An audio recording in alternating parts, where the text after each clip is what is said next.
नमस्कार प्यारे मित्रों, आप सभी विद्वान साथियों का आपके अपने YouTube channel study with Rajvanshi में एक बार फिर से स्वागत है। आज मित्रों, आप करंट अफेयर्स के जो महत्वपूर्ण टॉपिक्स आप देख रहे होंगे थंबनेल में, भारत नियंत्रक और महालेखा परीक्षक CAG, भारत के नए कैग मित्रों बनाए गए हैं, उनके बारे में पढ़ेंगे। कैग का जो पद है उसके बारे में विस्तृत जानकारी दी जाएगी आज। किसान स्पेशल पार्सल ट्रेन मित्रों स्टार्ट की गई है, ये कहाँ की गई है और क्या उद्देश्य है इसका, ये भी आज डिस्कशन होगा। इम्पैक्ट वुमेन अवार्ड 2020 मित्रों, सर्वशक्तिशाली महिला चुनी गई हैं कोई, उनका भी डिस्कशन करेंगे आज। संघ लोक सेवा आयोग के नए अध्यक्ष बना दिए गए हैं, ये भी डिस्कशन होगा। और भी कुछ महत्वपूर्ण बिंदु होंगे मित्रों इस वीडियो में। तो मित्रों, आप कॉपी पेन लेकर के रेडी रहिएगा और इनको नोट कीजिए, इन सभी बिंदुओं को। अगर मित्रों मेरे चैनल पर आप पहली बार आए हुए हैं तो सब्सक्राइब बटन आपको दिख रहा होगा रेड कलर का, इसे सब्सक्राइब कीजिए और घंटी वाले आइकन को भी दबा लीजिए, जिससे आपको प्रतिदिन नोटिफिकेशन के रूप में मेरा वीडियो मिल जाया करे। साथियों, आपके लिए मैं PDF भी उपलब्ध करा देता हूं, डिस्क्रिप्शन बॉक्स में जा सकते हैं आप और डाउनलोड कर सकते हैं। ये PDF मैं पढ़ाता हूं वो आपको डिस्क्रिप्शन बॉक्स में डाउनलोड करने की लिंक मिल जाएगी। ओके मित्रों, तो आपने इतना काम कर लिया होगा, पहुंचते हैं हम PDF पर। लीजिए प्यारे साथियों, आप देख सकते हैं PDF में 8 अगस्त का पहला बिंदु आपके सामने ओपन हो चुका है। भारत की पहली किसान स्पेशल पार्सल ट्रेन सेवा का प्रारंभ केंद्रीय कृषि मंत्री नरेंद्र सिंह तोमर और रेल मंत्री पीयूष गोयल ने किया है, जो किन दो राज्यों के मध्य संचालित की जाएगी। मित्रों नोट कीजिएगा, ये मंत्री का नाम भी नोट कर लेना है क्योंकि कभी भी पूछा जा सकता है। रेल मंत्री हैं आपके पीयूष गोयल, कृषि मंत्री हैं नरेंद्र सिंह तोमर। इन दोनों ने मिलकर के मित्रों एक सेवा प्रारंभ की है, किसान स्पेशल पार्सल ट्रेन सेवा। ये मित्रों महाराष्ट्र और बिहार के मध्य प्रारंभ की गई है। महाराष्ट्र के देवनाली और बिहार के दानापुर जैसे जगहों से ये मित्रों संचालित की जाएगी। इन दोनों स्थानों के बीच में ये संचालित होगी और इसका मित्रों उद्देश्य है किसानों से सब्जी फल वगैरह एकत्र करके इसको बेचना मंडियों में। तो मित्रों किसानों के लिए ये बहुत ही बड़ी एक सेवा हो सकती है अगर ये सक्सेस होती है तो, सही से संचालित हो जाए। बस मित्रों किसानों से जो उत्पादन होता है वो सीधे ट्रेन के माध्यम से बाजारों तक, मंडियों तक पहुंच जाएगा। ये बहुत ही बड़ा लाभ होगा किसानों के लिए मित्रों। तो इसे नोट कर लिया होगा, किसान स्पेशल पार्सल ट्रेन को। मित्रों आप सभी नोट करते जाइए, बिंदु बहुत ही इंपॉर्टेंट आज मैं कलेक्ट करके लाया हूं। प्यारे मित्रों अगला बिंदु है बहुत ही इंपॉर्टेंट, नोट कीजिएगा पूरी जानकारी इस बिंदु के बारे में जो बताई जाए। भारत के नए नियंत्रक और महालेखा परीक्षक CAG कौन बनाए गए हैं? गिरीश चंद्र मुर्मू मित्रों नए CAG नियुक्त किए गए हैं राष्ट्रपति जी के द्वारा। तो मित्रों इसके बारे में और जानकारी क्या है? गिरीश चंद्र मुर्मू जो जगह लेंगे राजीव महर्षि की। राजीव महर्षि 8 अगस्त 2020 को रिटायर्ड हो रहे हैं, मीन्स उनका कार्यकाल समाप्त हो रहा है मित्रों। तो ये नई नियुक्ति की गई है, बहुत ही इंपॉर्टेंट है ये। गिरीश चंद्र मुर्मू की बात करें तो मैं ये मित्रों जम्मू कश्मीर जो केंद्र शासित प्रदेश बनाया गया था उसके पहले LG पहले उपराज्यपाल नियुक्त थे, वहां से इस्तीफा इन्होंने अभी दिया है और वहां पर मनोज सिन्हा नए उपराज्यपाल बनाए गए हैं, कल ही हमने पढ़ा था। मित्रों ये नियुक्ति करने के लिए ही इनको इस्तीफा दिलाया गया है। और मित्रों बात करें तो CAG का कार्यकाल कितना होता है, एग्जाम में कई बार पूछा गया है। या तो 6 वर्ष कार्यकाल होता है मित्रों, या इनकी उम्र, जो व्यक्ति नियुक्त किया गया है उनकी उम्र 65 वर्ष हो जाए तो CAG का कार्यकाल समाप्त मान लिया जाता है। दोनों में से जो पहले हो जाए मित्रों इनका कार्यकाल वही माना जाएगा, या तो उम्र पहले हो जाए या 6 वर्ष का कार्यकाल इनका हो जाए। समझ गए होंगे मित्रों आप। अगला बिंदु इनका नोट कीजिएगा, CAG का जो वर्णन है संविधान में कहाँ पर है? तो संविधान के भाग 5 में, संविधान का जो भाग 5 है उसके मित्रों आर्टिकल 148 में इसका वर्णन है। मित्रों ये एग्जाम में कई बार पूछा गया है। CAG का पूरा नाम भी कर लीजिए note, comptroller and auditor general of India. Comptroller and auditor general of India CAG का पूरा नाम रहा।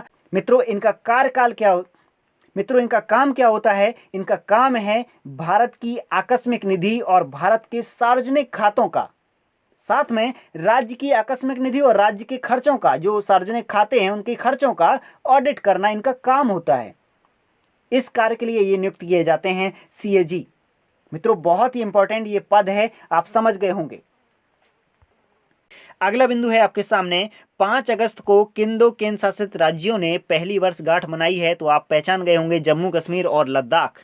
ये दोनों नवीन केंद्र शासित प्रदेश हैं। इन्होंने अपनी पहली वर्षगांठ मनाई है। मित्रों, 5 अगस्त 2019 को जैसे ही अनुच्छेद 370 को खत्म किया जाता है, जम्मू कश्मीर 2 नए केंद्र शासित प्रदेशों में आ गया था 2019 को। तो उन्हीं की पहली वर्षगांठ मनाई है दोनों केंद्र शासित प्रदेशों ने। तो क्लियर हो गया होगा ये बिंदु।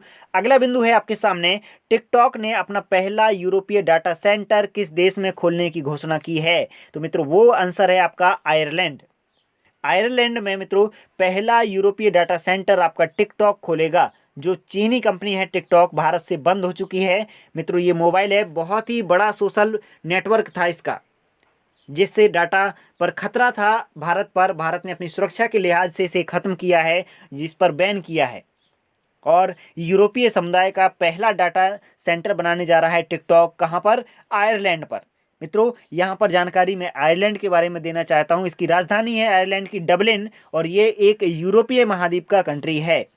आप पहचान गए होंगे, एक बार मैप में जरूर देख लीजिए आयरलैंड को। अगला बिंदु है मित्रों आज की वीडियो का, हाल ही में किसे संघ लोक सेवा आयोग यूपीएससी का नया अध्यक्ष नियुक्त किया गया है? इसका आंसर मिलेगा आपको 4 ऑप्शन में से।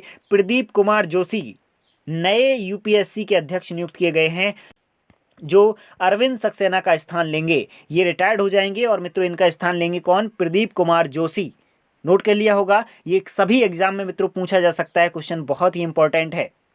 यह एक संवैधानिक पद है। कौन सा? यूपीएससी जो अध्यक्ष होता है, संवैधानिक निकाय है जो भारत के नौकरशाहों और राजनयिकों का चयन करने के लिए सिविल सेवा परीक्षा का आयोजन करता है। यूपीएससी आयोग है जो ये परीक्षाओं का आयोजन करता है। आपने मित्रों इसकी विस्तृत जानकारी भी समझ ली होगी। और मित्रों, ये कार्यकाल जो अभी अरविंद सक्सेना का है 7 अगस्त 2020 को ही खत्म हो गया था। तो आज से नए अध्यक्ष बन गए हैं कौन? प्रदीप कुमार जोशी। तो अगला बिंदु है आपके सामने, इम्पैक्ट वुमन अवार्ड 2020 सम्मानित किया गया है किसे? ये हैं कलीपुरी। मित्रों, ये इम्पैक्ट वुमन अवार्ड 2020 से सम्मानित किया गया है कलीपुरी को। बहुत ही इंपॉर्टेंट है क्योंकि ये सबसे शक्तिशाली महिला उभर करके आई हैं। इंडिया टुडे ग्रुप की वाइस चेयरमैन है कलीपुरी, जो 50 सबसे प्रभावशाली महिलाओं में शीर्ष स्थान रखा है इन्होंने। कलीपुरी का नाम मित्रों याद रखिएगा। ये इंडिया टुडे ग्रुप की वाइस चेयरमैन हैं, जिन्हें 2020 के इम्पैक्ट वुमन अवार्ड से सम्मानित किया गया है। मित्रों, कल का कमेंट बॉक्स का प्रश्न आपके सामने आ चुका है। इस प्रश्न का आंसर आप सभी ने कमेंट बॉक्स में दिया है। इस प्रश्न का आंसर सुनिएगा। थुडुयुरुलिप्पारा की पहाड़ियों को जैव विविधता स्थल का दर्जा दिया गया है। यह किस राज्य में स्थित हैं? तो आंसर है इसका पहला ऑप्शन, केरल।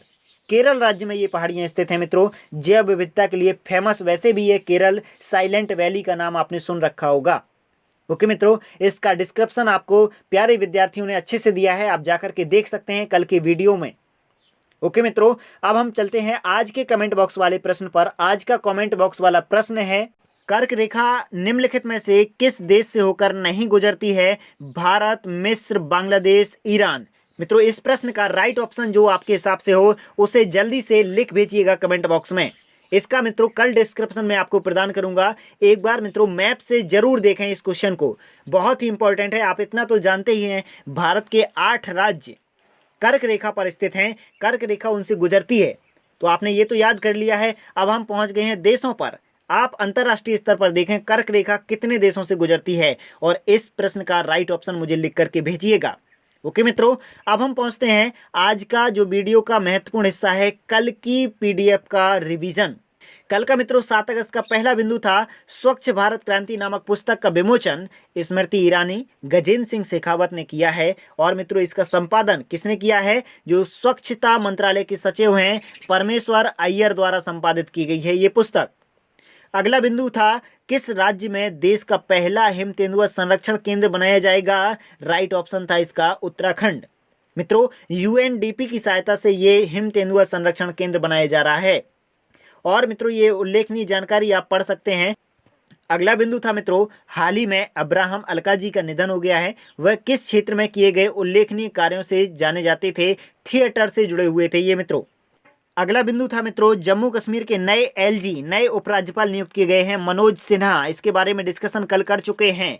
अगला बिंदु था मित्रों, हिरोशिमा दिवस कब मनाया जाता है या मनाया गया? तो 6 अगस्त को, जब 6 अगस्त 1945 को मित्रों अमेरिका ने हिरोशिमा पर परमाणु बम गिराया था, उसी की मित्रों वर्षगांठ पर यह दिवस मनाया जाता है।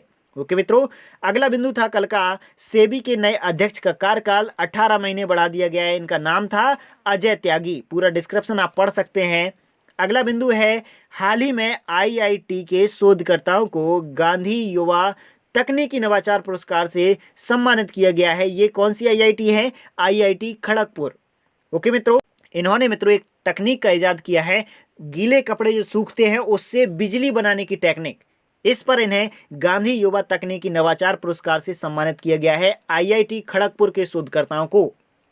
ओके मित्रों, इस पीडीएफ को मैं डिस्क्रिप्शन में प्रदान किए दे रहा हूं, आप डाउनलोड कर सकते हैं। और मित्रों, कमेंट बॉक्स के प्रश्न का आंसर जरूर दीजिएगा। तो आपका लाइक और कमेंट मुझे मिलेगा जरूर, और वीडियो को शेयर कीजिए सभी मित्रों तक। ओके मित्रों, हम वीडियो को यहीं विराम देते हैं। अपना ख्याल रखिएगा। Thanks for watching video. जय हिंद, जय भारत प्यारे मित्रों।